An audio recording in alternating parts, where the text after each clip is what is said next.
Okay, here we go on our next exploration. We're going to be using the same technique, so wet paint into wet paper. This time I'm going to show you the difference between different paint companies. So no two paints are the same, even if they have the same name. So what I've got here is Ultramarine Blue by Daniel Smith. I have one by Winsor Newton, and I've also got one over here. It's in the Prima palette, and it's an ultramarine blue as well. I'm going to use my number 4. I've already got my circle wet.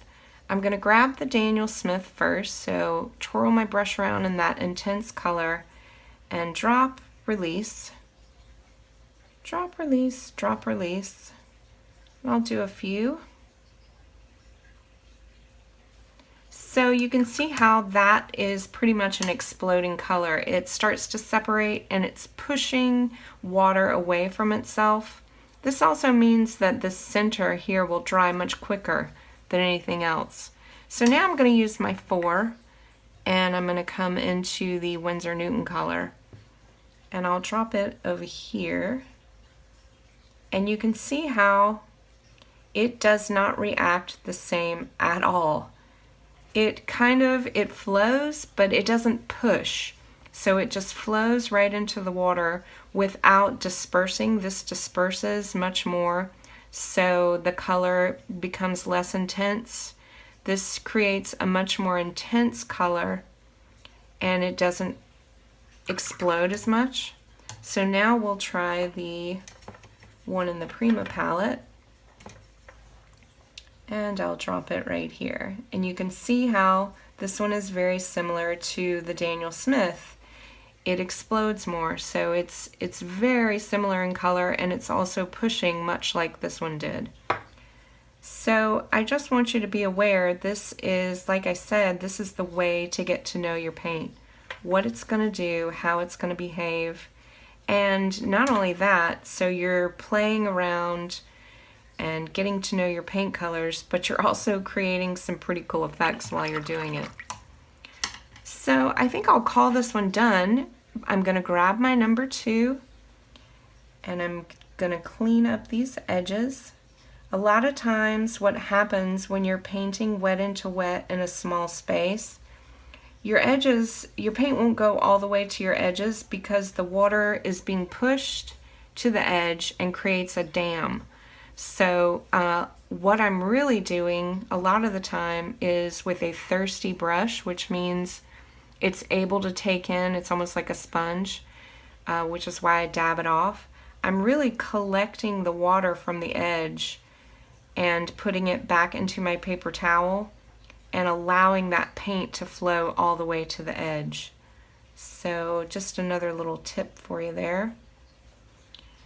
And working around these planets in this size also helps you with your precision. I know that I hear all the time when I'm teaching that I have such a steady hand, and I'll go ahead and tell you that my hand is really no different than your hand. I've just done this a lot. And here's another trick that I have. So I used to struggle with precision as well. So when I do it, I smile. And what that does is it creates endorphins.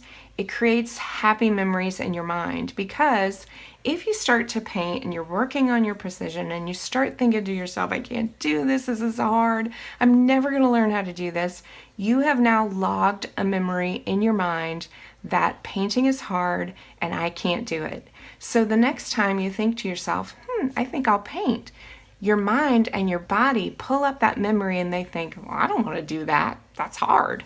So remember to work on your precision, or whatever it is that you're struggling with. You can apply this to anything in your life, and smile and think good thoughts while you're doing it. And your body will remember that, and you'll get better and better and better, and you'll feel better. So there's me on my soapbox, and that's how I work on my precision.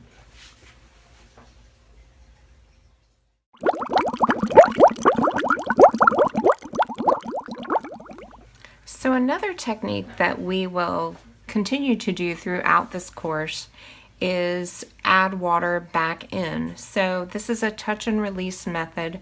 Once you've already painted your planet, so I painted this, I used this purple from the Classics Prima set, and it's still wet. So what I'm going to do is take my smaller brush, and you can experiment with brush size. I'm going to just grab a little bit of water. So I want this to be fully wet, but not to the point where water is dripping off the end of it. And I'm just going to come in and drop in by touch and release some areas of just plain water. And so we know that what happens is with watercolor, wherever you have more water, there will be a lighter consistency because it dilutes the paint. And this creates these water bloom effects, and sometimes, depending on the paint, you won't be able to see it very much when you first do it. But as it dries, you'll be able to see these bursts of where you drop that water.